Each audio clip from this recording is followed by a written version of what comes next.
আসসালামু আলাইকুম প্রিয় বন্ধুরা, আপনারা দেখতেছেন থটস অফ বিল্লাল। হ্যাঁ, খুব কাছের একজন ছোট ভাই। ওর সাথে আমার দেখা করার বেশ কিছু কারণ আছে। অনেকেই সোশ্যাল মিডিয়াতে ওকে নিয়ে নেগেটিভ পজিটিভ বিভিন্ন ধরনের কথা আছে। এখন যেটা চলতেছে যে ও নিজে ওর আইডিটাকে হাইড করে রাখছে শুধুমাত্র মানুষের সিম্পেথি কামানোর জন্য। প্রিয় বন্ধুরা, এই বিষয় নিয়ে আজকে ওর সাথে কথা বলবো আমি। তোমার আইডির কি অবস্থা? আচ্ছা, আগে কেমন আছো এটা বলো। আমি অনেক ভালো আছি, বিশেষ করে যখন থেকে আমার পেজ নাই আর কি, মানে নষ্ট হয়েছে। ও নষ্ট কেন হয়েছে আমি এটা বলে দিছি, কিন্তু আমার 3টা ফেক কপিরাইট আসছিল 3-4 মাস আগের। তো ফ্যাক্টর হচ্ছে ওই কপিরাইটগুলো মানে ফেক না রিয়েল সেটা প্রুভ করার জন্য আপিল করতে হয়। আর ফেসবুক তাদের আপডেট দেয় অনবরত, এবং আমার কাছে কেন জানি মনে হয় যে তাদের এই কন্টেন্ট ক্রিয়েটরদের ব্যাপারে কেয়ারলেস। কিছু কিছু ক্ষেত্রে এরকম হয়। যেহেতু আমরা ফেসবুকেই কাজ করি, তো আমরা আসলে কোম্পানিকে দোষারোপ করি না। হয়তো আমাদের কিছু বিষয় আছে যেগুলো আমরা কম জানতাম বা কম জানি, ওই ওই জায়গাগুলোকে ক্যাচ করে যারা ক্ষতি করতে চায়, মানুষের ভালো চায় না, তারা ওই জায়গাটাকে ইউজ করে। আমার যে 3টা কপিরাইট ছিল 3 মাসের মধ্যে আমি একটাও প্রমাণ করতে পারি নাই যেগুলো রিয়েল, মানে এই ফটোগুলো আমার আসলেই তো আমার, বাট সামহাও টেকনিক্যাল প্রবলেমের কারণে এগুলো আর রিস্টোর হয় নাই। তো এই 3টা কপিরাইট রিস্টোর না হওয়ার কারণে তো আপডেট হয়, জানেন এই ফেসবুকে কোনো একটা আপডেটে ওই পেজটা সাসপেন্ড হয়ে যায়। এবং অনেকে এরকম যেন ভুল না বোঝে যে আমি কি রাখছি কিনা নিজের কাছে বা এরকম কিছু, তো সেটার জন্য কিন্তু আমি ওই স্ক্রিনশটটা পাবলিশ করে দিছি যে অ্যাকচুয়ালি কি হয়েছে। না, সেটা তো করছোই, তারপরেও মানুষের কিউরিসিটি থাকে যে আসলেই রিয়েল কিনা। প্রিয় বন্ধুরা, আমি ওর আইডিটা নিজে চেক করে দেখছি। আপনি দেখবেন এখন? হ্যাঁ, না আমি দেখছি তো, না দেখানোর দরকার নাই আসলে। আমি মিথ্যা বলি না, হ্যাঁ, ওর আইডিটাতে আসলেই প্রবলেম। হ্যাঁ, আমরা সবাই আশা করি, সবাই ওর জন্য দোয়া করি যে ও যেন আবার ঠিক আগের জায়গাতে কামব্যাক করতে পারে এবং মানুষের জন্য কাজ করতে পারে। এখন তো করতেছো মানুষের জন্য, হ্যাঁ, আরো বেশি বেশি করবা, এটাই হচ্ছে আমাদের এবং আমাদের দর্শকদের চাওয়া। হ্যাঁ, আর সেকেন্ড কথা হচ্ছে তুমি খুব মেজাজি, এটা আমাকেও অনেকেই বলে। আচ্ছা, এখন তোমার কথাই বলি, তুমি অনেক মেজাজি, অহংকারী, এবং তোমার কাছে কেউ দেখা করতে আসলে তুমি সুন্দরভাবে কথা বলো না, এটার ব্যাখ্যা কি? প্রথমত হচ্ছে সবার সাথে এরকম হয় না। আমি এমন কোনো স্টুডেন্ট না যে 100তে 100 পাবো। আমার কাছে 100 জন মানুষ আসে, কিছু মানুষ আছে যাদেরকে আমি নিজে থেকে খুশি করতে চাই না। যেমন হয় না যে যে কোনো 5টি প্রশ্নের উত্তর দাও, ওখানে 7টা প্রশ্ন থাকে। সো হইতে পারে যে 2টা প্রশ্ন আমি উত্তর জানি না বা পারি না, অথবা ইচ্ছা নাই, লিখতে মন চায় না। আমার ইন্টেনশন হচ্ছে আমাদের দেশে 100 মিলিয়ন মানুষ সোশ্যাল মিডিয়া ইউজ করে। আমার যদি খুব বেশি ফলোয়ার হয় 10-20 মিলিয়ন, তার মানে আমি 100তে সর্বোচ্চ 10-20 নাম্বার পাবো। সো আমি এখনো 100তে 3 পাইছি, 33 অনেক দূরের কথা। সো আমি প্রতি 10 জন মানুষের মধ্যে একজনকে খুশি করতে পারবো যেদিন, ওই দিন আমার 10 মিলিয়ন ফলোয়ার থাকবে। সো এটা স্বভাবতে ধরে নিতে হবে। আমাকে কিন্তু মোটামুটি সবাই চিনে। বাংলাদেশে ফোন ইউজ করে নেটিজেন যারা আছে মিনিমাম 10 কোটি মানুষ, ম্যাক্সিমাম সবাই চিনে। সবাই চিনে। তো 10 কোটি মানে কি 100 মিলিয়ন? 100 মিলিয়ন তো আমার ফলোয়ার নাই, ভক্ত নাই, মাত্র 3 জন। তার মানে 100 জন দেখার পরে 3 জন আমার ভক্ত হয়েছে, আমাকে ভালোবাসছে। বাকি 97 জন আমার হেট করে অথবা আমাকে গণায় ধরে না। তো ওই জায়গা থেকে তো এটা আছেই। আপনি যখন আপনার সম্পর্কে খারাপ কিছু বলবে, এটা মানুষের ওইটা শোনার আগ্রহ থাকবে, কারণ ভালো মানুষকে নিয়ে হঠাৎ করে এটা কেন বলতেছে? না, অনেকের প্রশ্ন হচ্ছে যে তোমার কাছে যারা দেখা করতে আসে তাদের সাথে তুমি ভালোভাবে মিশো না বা তাদেরকে সময় দাও না। এটা অনেকেই বলে, অনেকের ধারণা সঠিক, আবার অনেকের ধারণা ভুল। কারণ অনেকেই শীতে আসবে, তার কাছে যদি সে মানে বস্ত্র কম নিয়ে আসে, তার কাছে শীত লাগবে। এবং গরমের সময় যদি সে কম্বল মোটা কাপড় চোপড় পরে আসে, তার কাছে গরম লাগবে। সো আমাকে ভুল বোঝায় অনেকে আছে, অনেকে আসে তার ব্যক্তিগত স্বার্থ সিদ্ধির জন্য। আমি মুখের উপর কথা বলি অলওয়েজ। হ্যাঁ, এটাই হচ্ছে সবচেয়ে বড় সমস্যা। এটা হচ্ছে আমার সমস্যা, মানে আমি মুখের উপর কথা বলি যেটা হজম করতে কষ্ট হয়ে যায়। এটা হচ্ছে আমার সমস্যা। আর তাদের সমস্যা হচ্ছে মানে তারা মানে নিতে পারে না সত্যটা। সত্য কথা তিতাই লাগে, হজম হয় না, সবার হজম হয় না। হ্যাঁ, রিসেন্ট দু একজন আছে যারা তোমাদেরকে, মানে বিশেষ করে তোমাকে নিয়ে খুব নেগেটিভ ভিডিও বানাইছে। হ্যাঁ, আমি বিপরীতে কোনো ভিডিও তুমি যে ম্যাক করছো এরকমটা দেখি নাই। হ্যাঁ, তাদের উদ্দেশ্যে কি বলবা? প্রথমত হচ্ছে যে ভিডিওটা বানাইছে আমাকে নিয়ে একজন খারাপ মন্তব্য করছে। ওই ভিডিওতে আমি দেখছি 500 লাইক আছে অথবা 50,000 লাইক আছে। তো আমি চিন্তা করলাম কি, মানুষগুলো লাইক দিছে, এগুলো তো মানুষের বাচ্চা, তাইলে আমার বিপরীতে বলছে কিন্তু মানুষের বাচ্চাগুলো লাইক দিছে, তার মানে পছন্দ করছে কাজটাকে। তো একটা মানুষের বাচ্চা আমাকে ভুল বুঝছে, আমি বাকি 50,000 মানুষের বাচ্চাকে ভুল বুঝুক এটা চাই না, কারণ এই মানুষের বাচ্চাগুলো আমার দরকার আছে। আজকে ভুল বুঝতেছে, কালকে সঠিকও বুঝতে পারে। তো আমি ওই একজনের কে কেন্দ্র করে আমি বাকি মানুষগুলোকে পার্সোনালি অ্যাটাক করতে চাই না। কারো প্রত্যেকেরই ভক্ত আছে, নিশ্চয়ই তার ফ্যামিলির লোক আছে। অ্যাটলিস্ট একটা মানুষের ভিডিওতে 10টা ভিউ তো হয়, ওইখানে 2টা লাইক পড়ে। ওই মানুষটাকে নিয়ে আমি কথা বললে ওই 2টা মানুষের লাইক দিছে, ওই 2টা মানুষের আমাকে কিন্তু আজীবনই অপছন্দ করবে। তো আমার ভালোবাসার মানুষ যা সংখ্যায় আছে তার চেয়ে অনেক গুণ বাড়াতে হবে, অনেক বেশি। এটা ঠিক। আমি আসলে মানে অমানুষদের সাথে পাল্লা লড়ে আমি মানুষের বাচ্চাদের হারাইতে চাই না, কারণ আমি নিজেও মানুষের বাচ্চা, ভালোবাসার মানুষরা থাকবে এবং তারা হয়তো একটা পয়েন্ট, একটা মুভমেন্ট জাস্ট ভুল বুঝতেছে আমাকে, অথবা আমি বুঝাইতে পারি নাই। এটা একটা থিম, আর কিছুই না।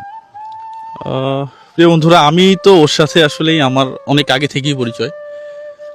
ওকে কিন্তু আমি কোনোভাবেই অহংকারী অথবা মিশে না, বদমেজাজি এই ধরনের কোনো কিছু আমি দেখতে পাইনি। আচ্ছা, আমি একটু কথা বলি। হ্যাঁ।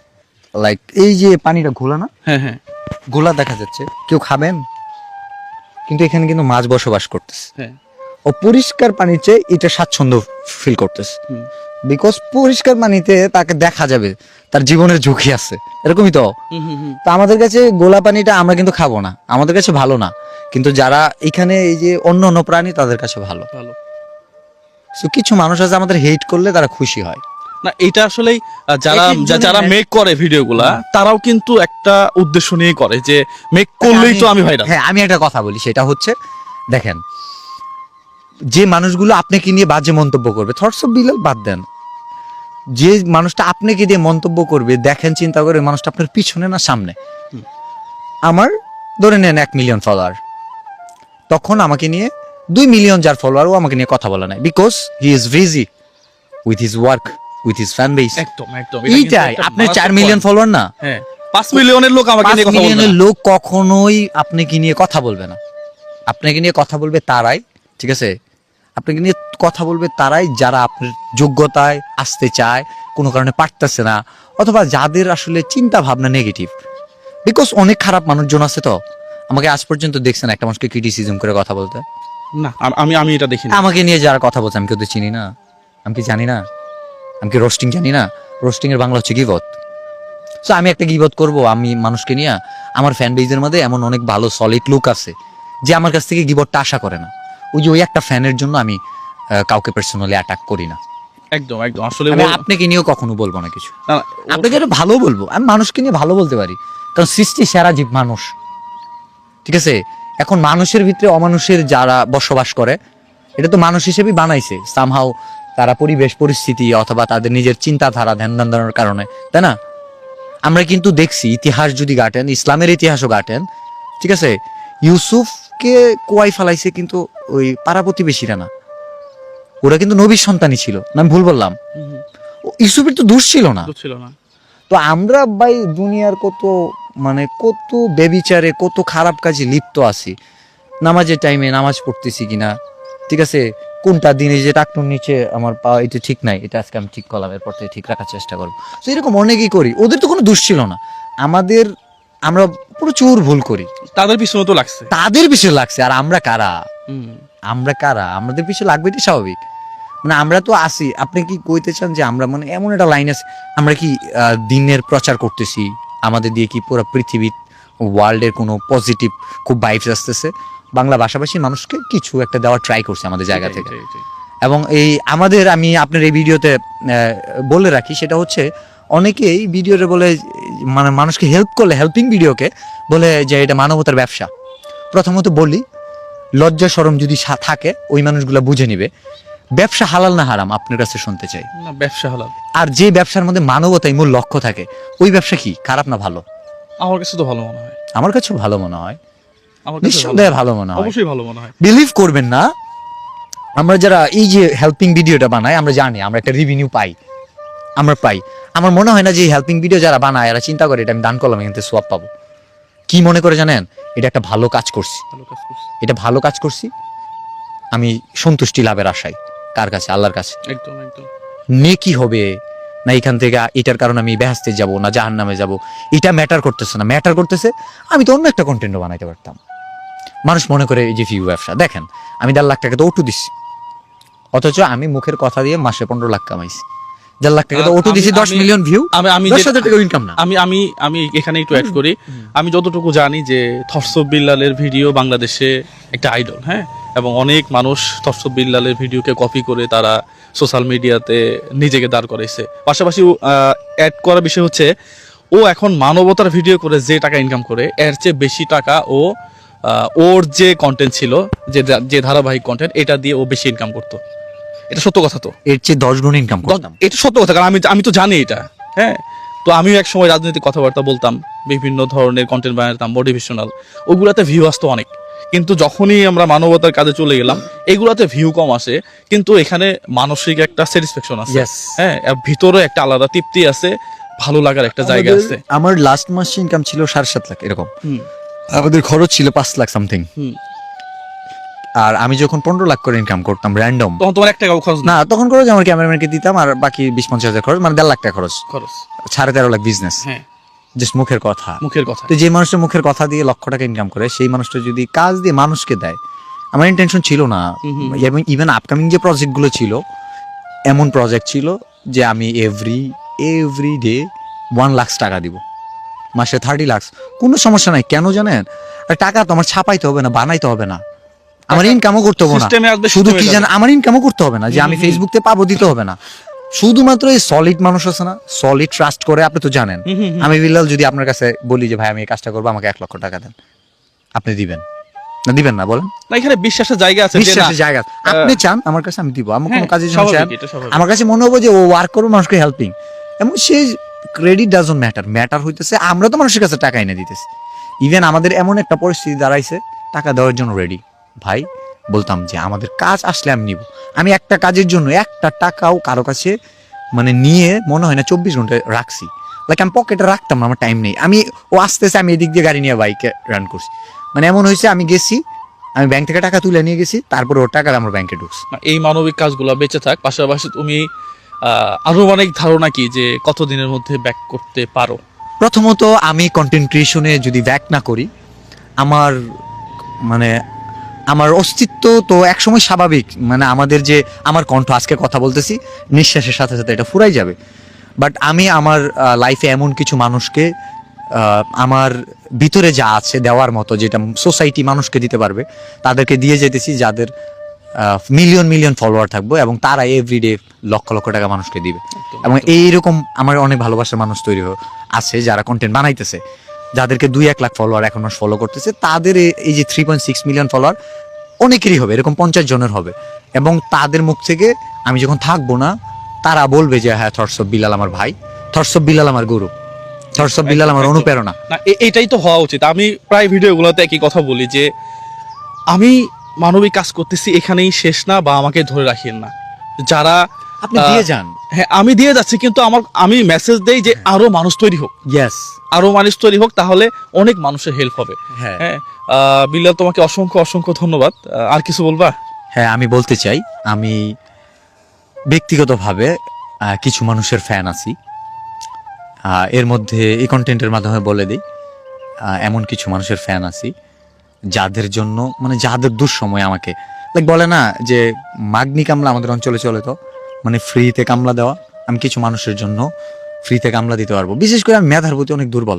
যারা মেধাবী, আমার কাছে কেন জানি মনে হয় এই মেধাটা যদি কোনোভাবে ভালো কাজে লাগাইতে পারে, ও পৃথিবীকে দিতে পারবে। একদম। আর আমি যদি ওই মানুষটার জন্য একটু হেল্প করতে পারি, সেটা আমার কাছে মনে হয় যে বিশাল একটা বড় প্রাপ্তি। আমি কত বড় কন্টেন্ট ক্রিয়েটর হলাম এটা ম্যাটার না, আমার কাছে মনে হইতেছে যে আমার মাধ্যমে একটা মানুষ কর্মসংস্থান পাচ্ছে। আমার জীবনে যদি বলি, আমার লাইফে বর্তমানে সবচেয়ে বড় সাকসেস কি, আমার কন্টেন্ট ক্রিয়েশনে, যেমন লক্ষ লক্ষ টাকা ইনকাম অথবা মিলিয়ন ফলোয়ার, কোটি ভক্ত না। আমার লাইফের যদি সবচেয়ে বড় বলি মানে প্রাপ্তি, আমি কিন্তু জায়গা জমি কিনছি, অনেক কিছু করছি। সবচেয়ে বড় প্রাপ্তির জায়গা বলে সেটা হচ্ছে আমি একটা মানুষকে অটো কিনে দিচ্ছি। একদম একদম ডায়াবেটিস হয়েছিল আমার এলাকারই ভাই, বিলিভ করবেন না, চোখের সামনে একটা মানুষ ঝরে গেছে, প্রত্যেকদিন ওজন কমতেছে, মানুষটা জীর্ণ শীর্ণ, একটা চা খাইতে পারতেছে না। মানুষটা যখন আমি দেখি মানে আমার চোখ জোড়ায় যায়, মনে হয় আমার জীবনের সার্থকতা, মনে হয় যে আমার এখনো পৃথিবীতে আর কিছু চাওয়ার পাওয়ার নাই। আমার ভক্ত ভালোবাসার মানুষ যারা আছেন, একটা পেজ দিয়ে থটস অফ বিল্লালের পরিচয়, কিন্তু থটস অফ বিল্লাল ঠিক ততদিন বাঁচতে চায় যতদিন ফেসবুক প্ল্যাটফর্মও থাকবে না। 20 ইয়ার্স এগো ফেসবুক ছিল না, 20 বা 200 ইয়ার্স পরে সোশ্যাল মিডিয়া নাও থাকতে পারে। আমাদের অনেক মহাপুরুষ আছে, মনীষী আছে না, যাদের সময় কিছুই ছিল না, এবং যারা মানে বেঁচে থাকাকালীন এত ভক্ত ছিল না, কিন্তু তারা এখনো বেঁচে আছে, তাদের ভক্ত কোটি কোটি। সো আমি এখন কিছু মানুষকে সোশ্যাল মিডিয়াতে রেডি করতেছি, যারা কর্মসংস্থান সৃষ্টি করবে, যারা মানুষকে হেল্পিং ভিডিওস করবে। আপনি দেখবেন আমার ভিডিওস, যে আমার কোন থেকে হেটার্স ক্রিয়েট হলো জানেন, ভিডিওটা বড় হয়ে গেছে। আমি বললাম যে ভাই কিন্তু কপি করতে বলে নাই, এটা মনে করেন একটা বীজ ঢেলে দিলাম, কাদের, যারা আমাকে ভালোবাসে ওদেরকে আমি চেতা। ভাই ওই যে বাবা মা শাসন করে না, অনেক ভালোবাসার মানুষও কিন্তু দূরে রাখে কোনো একটা কারণে। তো আমি দেখলাম যে এরা যদি আমাকে ভুল বুঝাও, নিজে লিখে নিজে কিছু ট্রাই করে, তাহলে এদের ক্রিয়েটিভিটিটা আসবে, সাকসেস হবে। সো ওই জায়গা থেকে এখন এই মানুষগুলোকে আমি আবার বুকে টাইনে নিচ্ছি। এখন আমি দিতেছি যে তুমি এই যে চোখের সামনে আছে একজন আছে, আমি আমি আমি আসলে কি বলি জানেন, প্রত্যেকের মেধা আছে, সে ছড়ায়, সে মতো হইতে চাইলে হবে ভাই। এই যে আমি কি জুয়েল ভাইয়ের মতো হইলে পারবো? হবে না। হ্যাঁ, জুয়েল ভাইয়ের মতো কোনটা হওয়া যাবে জানেন? জুয়েল ভাই ভালো কাজ করে, মানবিক কাজ করে, আমি মানবিক কাজ করি। জুয়েল ভাই মানুষকে হেল্প করে, আমি হেল্প করবো, এটা। কিন্তু জুয়েল ভাই ঠিক আছে এই করছে, কন্টেন্ট ক্রিয়েশন শুরু করছে, তার আগে সিএসসি মানে ইয়া করছে, হ্যাঁ ত্রিপলিতে বিএসসি করছে, আমিও এটা করব। তারপরে সে একটা লাল গাড়ি কিনছে, আমিও কিনবো। সে একটা বিয়ে করছে, আমিও করবো। তার 2টা বাচ্চা, একটা ছেলে হবে, একটা মেয়ে হবে, আমারও হবে। এগুলো তো হবে না, এটা ম্যাচ করবে না। সো এই হচ্ছে কথা। জুয়েল ভাই, আমি আপনার ফ্যান, এবং শুধু আপনার ফ্যান না, এই যে যত মানবতার যারা ভিউ ব্যবসা করে, আমি সবার ফ্যান। কেন জানেন? পৃথিবীতে যত বিজনেস আছে আমার দেখার মধ্যে বেস্ট বিজনেস, যে বিজনেসে মানবতাই মুখ্য। জিজ্ঞেস করেন যারা আপনার হেল্প পাইছে যে আমার ব্যবসাটা কি তোমার ভালো লাগছে, আমার মানে ও তো ভাই আপনার কাছ থেকে 10 টাকা দিয়ে জিনিস কিনা নাই, এখান থেকে 1 কেজি মাছ কিনতে গেলে টাকা দিতে হবে, আর আপনার কাছে একটা ফ্রিতে মাছ পাইছে। তো আপনি কিন্তু খারাপ ভাবে প্রেজেন্ট করেন নাই। আমরা একটা কন্টেন্টও বলি না যে ভাই এই গরিব অসহায় দান করতেছি, আমি বলি এটা উপহার, এটা আমি খুশি হয়ে দিতেছি, এবং মাঝে মাঝে বলি এটা আমি দেই নাই। কারণ আমরা যদি মানুষকে ছোট করে প্রেজেন্ট করি, কারণ ওই মানুষটা তো আমাদের পরিবারের কেউ হইতে পারে, চিন্তা করি তার পরিবারে কেউ আছে, ছোট করা যাবে না। আমি আপনার পাশে আছি, যে কোনো দুঃসময়ে আমাকে পাবেন। আমি কন্টেন্টে থাকি আর না থাকি এটা ম্যাটার করে না। না, আমি আসলে আমিও মাঝখানে একটা সমস্যার মধ্যে পড়ছিলাম, সেটা বিল্লালকে জানানোর পরে সেও আমাকে বেশ সাপোর্ট দেওয়ার চেষ্টা করছে। পাশাপাশি তোমার যে কাজ, এই কাজ তুমি চালাই যাবে, এবং ইনশাআল্লাহ প্রিয় বন্ধুরা আপনারা সবাই দোয়া করবেন ওর জন্য, যে ওর পেজটা যেন খুব তাড়াতাড়ি ব্যাক আসে, প্রসেসিংয়ে আছে, হয়তো খুব দ্রুতই ও আবার আমাদের সামনে আসবে, আমরা এটা আশা করি। হ্যাঁ, মানবিক কাজ বেঁচে থাক, সবার জন্য শুভকামনা, তোমার জন্য শুভকামনা। Thank you so much. আসসালামু আলাইকুম ওয়া রাহমাতুল্লাহ।